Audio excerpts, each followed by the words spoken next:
أعوذ بالله من الشيطان الرجيم. بسم الله الرحمن الرحيم. الحمد لله الذي أنزل على عبده الكتاب ولم يجعل له عوجا قيما لينذر بأسا شديدا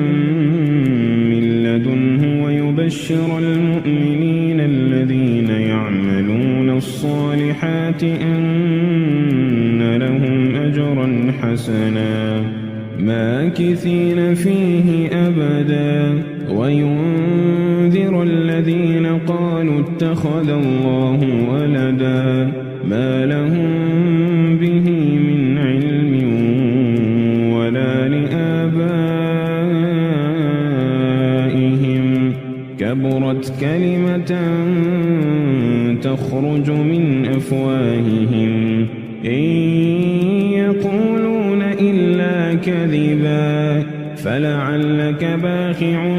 نفسك على آثارهم إن لم يؤمنوا بهذا الحديث أسفا إنا جعلنا ما على الأرض زينة لها لنبلوهم أيهم أحسن عملا وإنا لجاعلون ما عليها صعيدا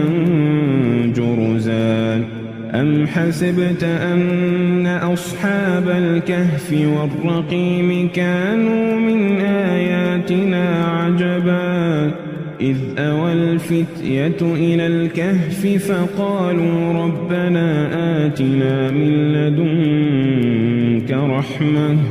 فقالوا ربنا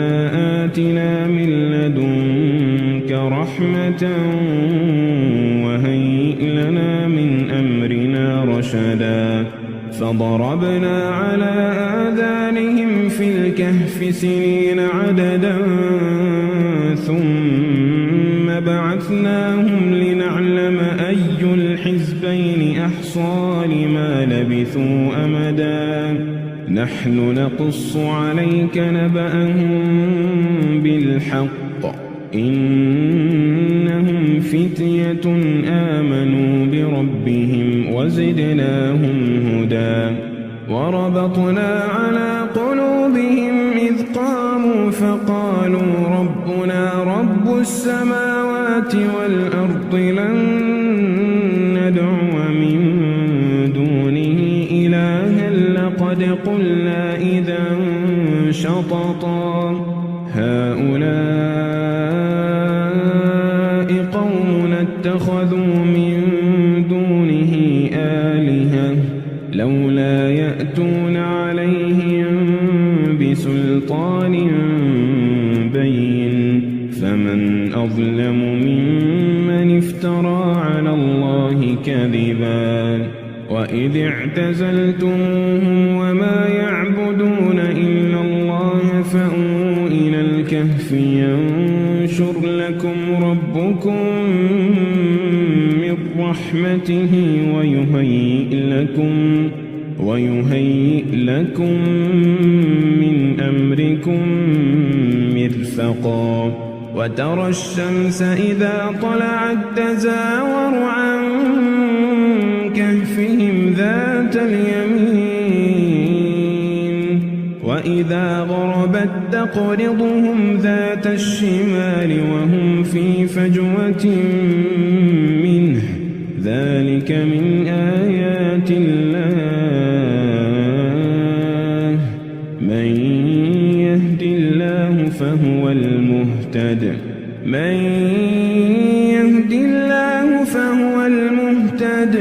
ومن يضلل فلن تجد له وليا مرشدا وتحسبهم أيقاظا وهم رقود ونقلبهم ذات اليمين وذات الشمال وكلبهم باسط ذراعيه بالوصيد لو اطلعت عليهم لوليت منهم فرارا ولملئت منهم منهم رعبا وكذلك بعثناهم ليتساءلوا بينهم قال قائل منهم كم لبثتم قالوا لبثنا يوما أو بعض يوم قالوا ربكم أعلم بما لبثتم فابعثوا أحدكم بورقكم هذه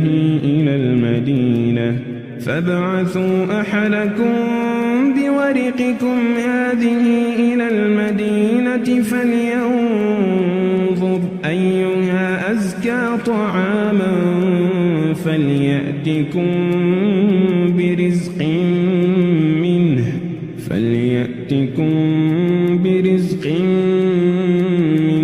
وليتلطف ولا يشعرن بكم أحدا إنهم إن يظهروا عليكم يرجموكم أو يعيدوكم في ملتهم ولن تفلحوا إذا أبدا وكذلك أعثرنا عليهم ليعلموا أن وعد الله حق وأن الساعة لا ريب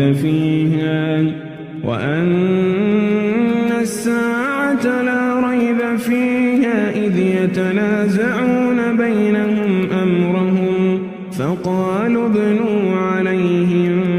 بنيانا ربهم أعلم بهم قال الذين غلبوا على أمرهم لنتخذن عليهم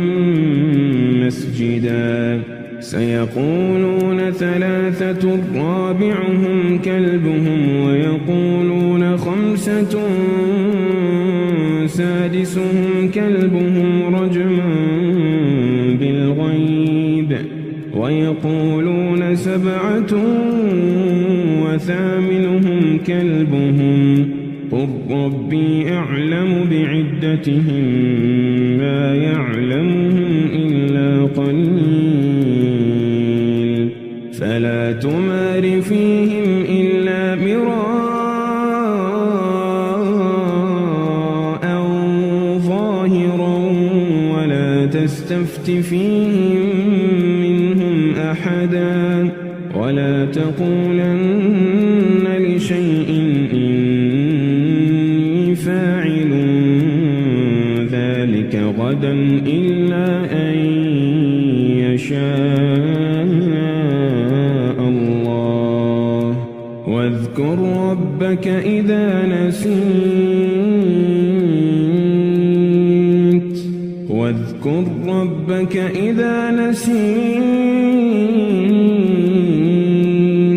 وقل عسى أن يهديني ربي لأقرب من هذا رشدا ولبثوا في كهفهم 300 سنين وازدادوا 9 قل الله أعلم بما لبثوا له غيب السماوات والأرض أبصر به وأسمع ما لهم من دونه من ولي ولا يشرك في حكمه أحدا واتل ما أوحي إليك من كتاب ربك لا مبدل لكلماته ولن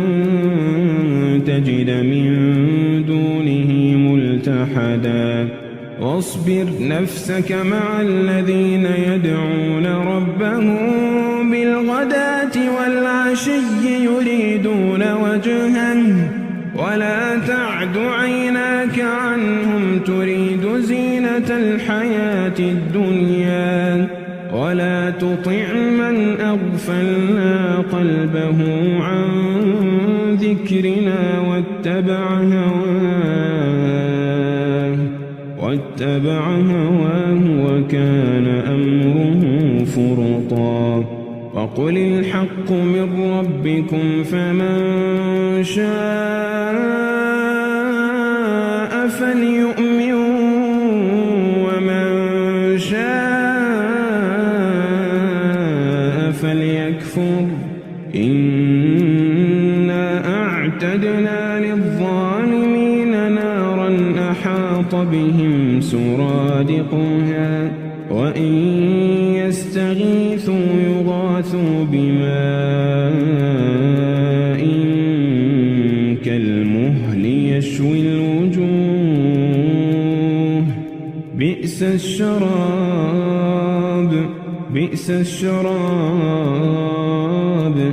بئس الشراب وساءت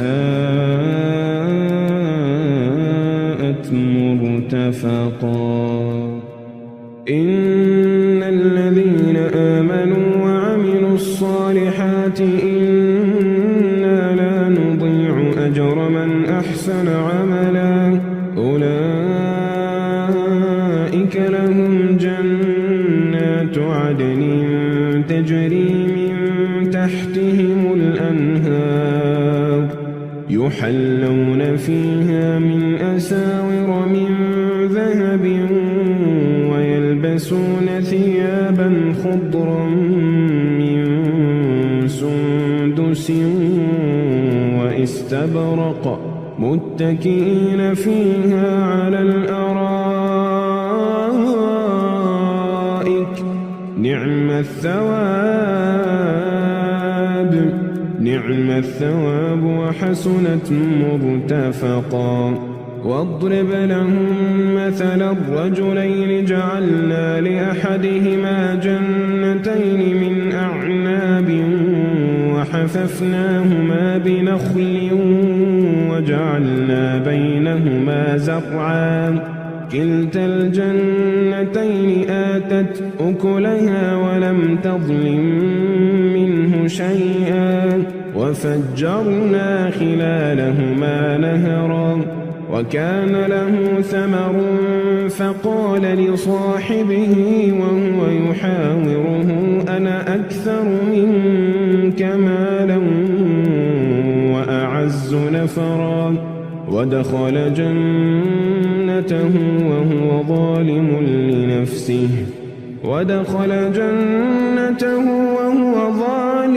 لنفسه قال ما أظن أن تبيد هذه أبدا وما أظن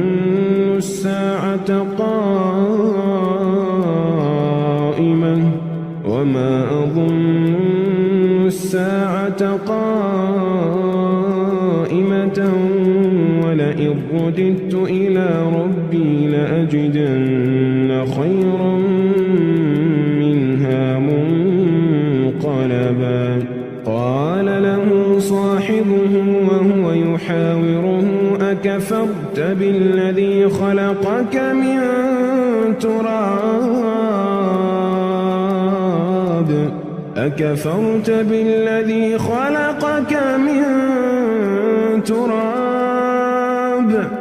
أكفرت بالذي خلقك من تراب ثم من نطفة ثم سواك رجلا لكن هو الله ربي ولا أشرك بربي أحدا ولولا إذ دخلت جنتك قلت ما شاء الله لا قوة إلا بالله إن ترني أنا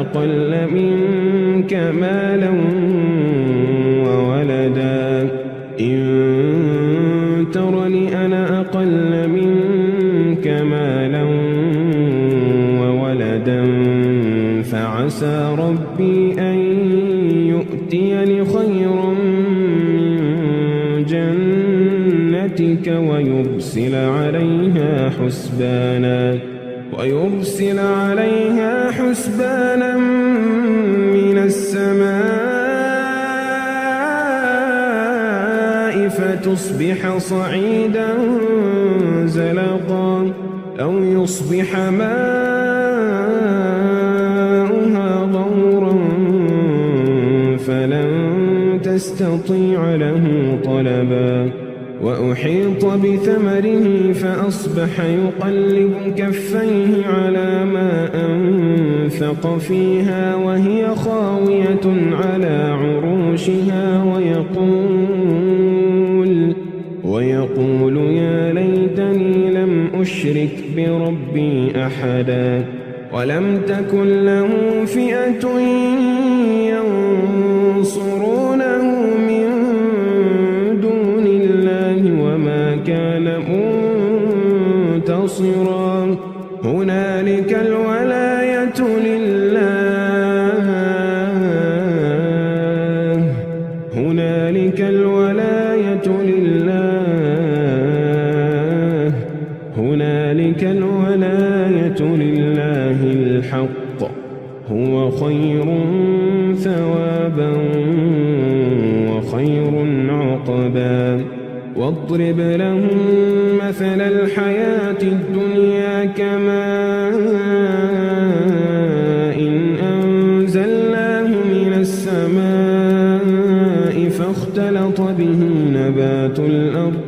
فاختلط به نبات الأرض فأصبح هشيما تذروه الرياح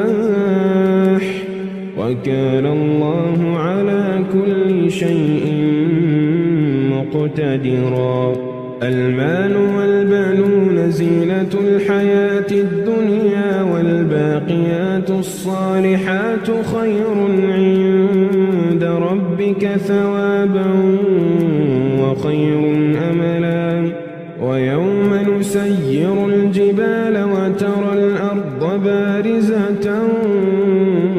وحشرناهم فلم نغادر منهم أحدا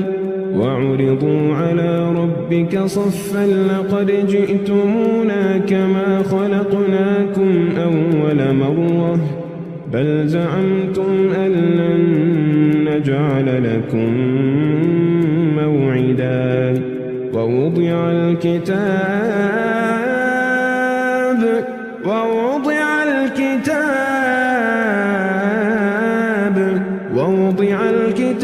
فترى المجرمين مشفقين مما فيه ويقولون يا ويلتنا ما لهذا الكتاب لا يغادر صغيرة ولا كبيرة إلا أحصاها ووجدوا ما عملوا حاضرا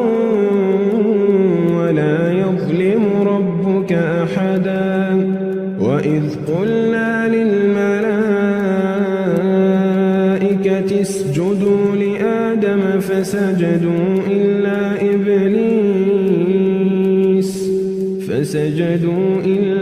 إبليس كان من الجن ففسق عن أمر ربه أفتتخذونه وذريته أولياء من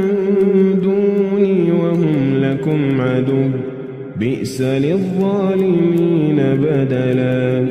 ما أشهدتهم خلق السماوات والأرض ولا خلق أنفسهم وما كنت متخذ المضلين عضدا ويوم يقول نادوا شركائي الذين زعمتم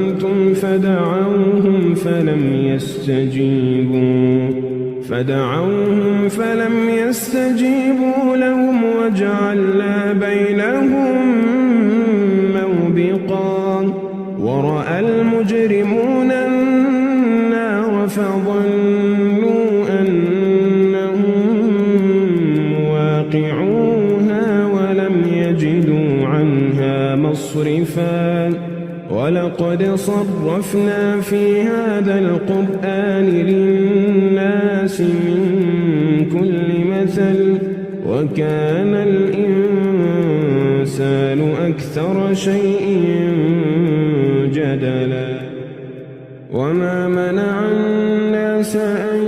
يؤمنوا إذ جاءهم الهدى ويستغفروا ربهم إلا أن تأتيهم سنة الأولين أو يأتيهم العذاب قبلا وما نرسل المرسلين إلا مبشرين ومنذرين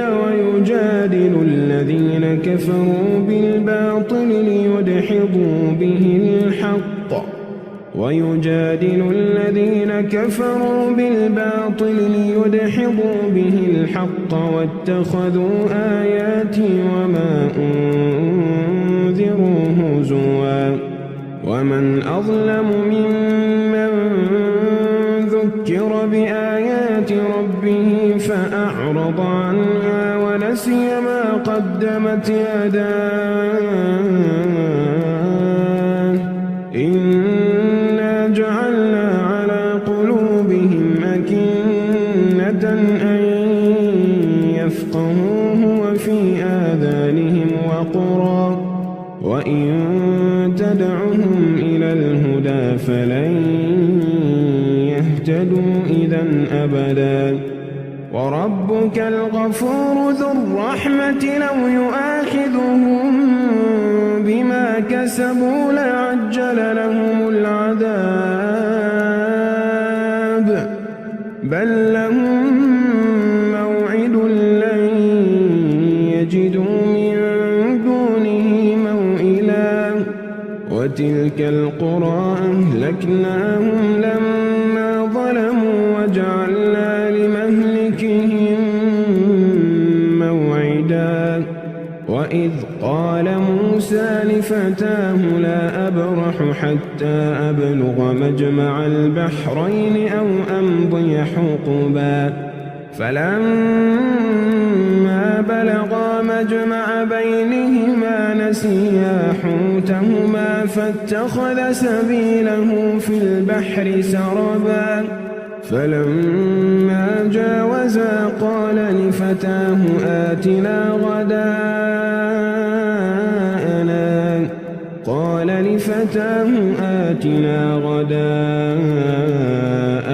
لقد لقينا من سفرنا هذا نصبا قال أرأيت إذ أوينا إلى الصخرة فإني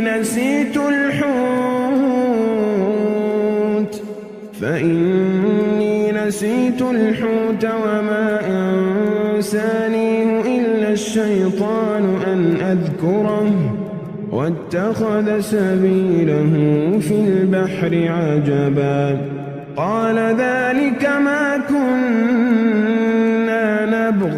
فارتدا على آثارهما قصصا فوجدا عبدا من عبادنا آتيناه رحمة من عندنا وعلمناه من لدنا علما قال له موسى هل أتبعك على أن تعلمني مما علمت رشدا قال إنك لن تستطيع معي صبرا وكيف تصبر على ما لم تحط به خبرا قال ستجدني إن شاء الله صابرا ولا أعصي لك أمرا قال فإن اتبعتني فلا تسألني عن شيء حتى أحدث لك منه ذكرا فانطلقا حتى إذا ركبا في السفينة خرقها قال أخرقتها لتغرق أهلها لقد جئت شيئا إمرا قال ألم أقل إنك لن تستطيع معي صبرا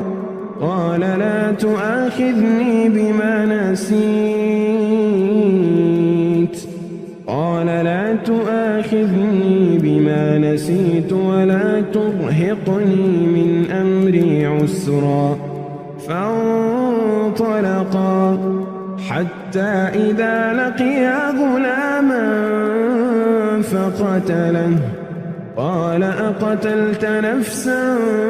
زكية بغير نفس لقد جئت شيئا نكرا قال ألم أقل لك إنك لن تستطيع معي صبرا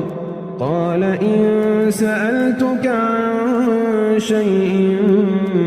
بعدها فلا تصاحبني قد بلغت من لدني عذرا فانطلقا حتى إذا أتيا أهل قرية استطعما أهلها فأبوا أن يضيفوهما فوجدا فيها جدارا يريد أن ينقض فأقامه قال لو شئت لاتخذت عليه أجرا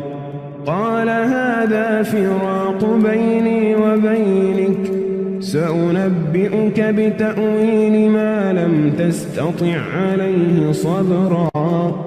أما السفينة فكانت لمساكين يعملون في البحر فأردت أن أعيبها وكان وراءهم ملك يأخذ كل سفينة غصبا وأما الغلام فكان أبواه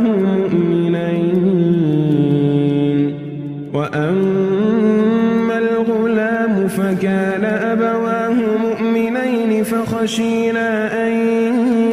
يرهقهما طغيانا وكفرا فأردنا أن يبدلهما ربهما خيرا منه زكاة وأقرب رحما وأما الجدار فكان لغلامين يتيمين في المدينة وكان تحته كنز لهما وكان أبوهما صالحا فأراد ربك أن يبلغا أشدهما ويستخرجا كنزهما رحمة من ربك وما فعلته عن أمري ذلك تأويل ما لم تسطع عليه صبرا ويسألونك عن ذي القرنين قل سأتلو عليكم منه ذكرا إنا مكنا له في الأرض وآتيناه من كل شيء سببا فأتبع سببا حتى إذا بلغ مغرب الشمس وجدها تغرب في عين حمئة ووجد عندها قوما قلنا يا ذا القرنين إما أن تعذب وإما أن تتخذ فيهم حسنا قال أما من ظلم فسوف نعذبه ثم يرد إلى ربه فيعذبه عذابا نكرا وأما من آمن وعمل صالحا فله جزاء الحسنى وسنقول له من أمرنا يسرا ثم أتبع سببا حتى إذا بلغ مطلع الشمس وجدها تطلع على قوم لم نجعل لهم من دونها سترا كذلك وقد أحطنا بما لديه خبرا ثم أتبع سببا حتى إذا بلغ بين السدين وجد من دونهما قوما لا يكادون يفقهون قولا قلنا يا ذا القرنين إن يأجوج ومأجوج مفسدون في الأرض فهل نجعل لك خرجا على أن تجعل بيننا وبينهم سدا قال ما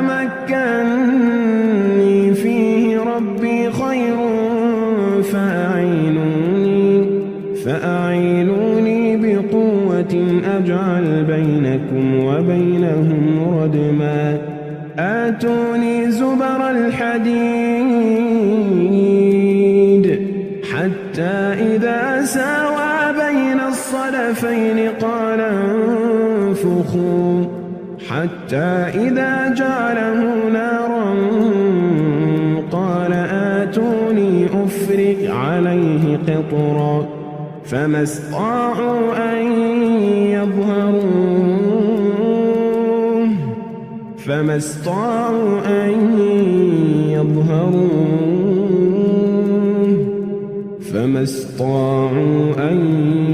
يظهروه وما استطاعوا له نقبا قال هذا رحمة من ربي فإذا جاء وعد ربي جعله دكاء وكان وعد ربي حقا وتركنا بعضهم يومئذ يموج في بعض ونفخ في الصور فجمعناهم جمعا وعرضنا جهنم يومئذ للكافرين عرضا الذين كانت أعينهم في غطاء عن ذكري وكانوا لا يستطيعون سمعا أفحسب الذين كفروا أن يتخذوا عبادي من دوني أولياء إنا أعتدنا جهنم للكافرين نزلا قل هل ننبئكم بالأخسرين أعمالا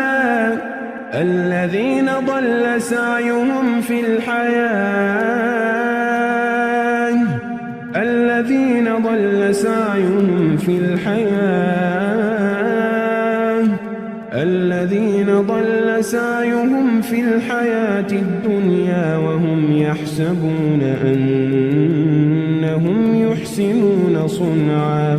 أولئك الذين كفروا بآيات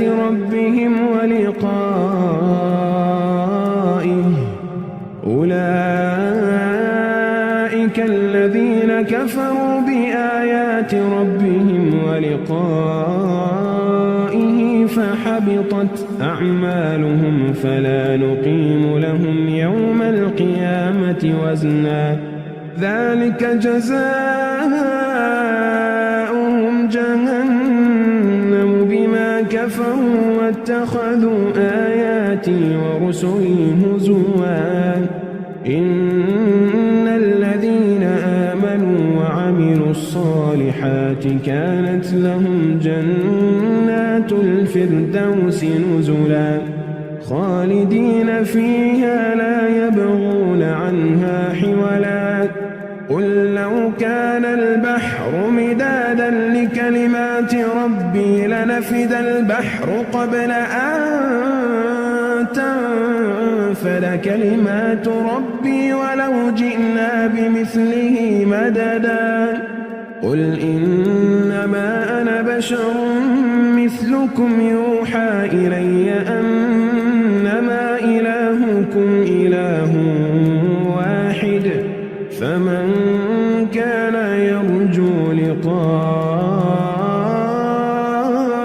ربه فليعمل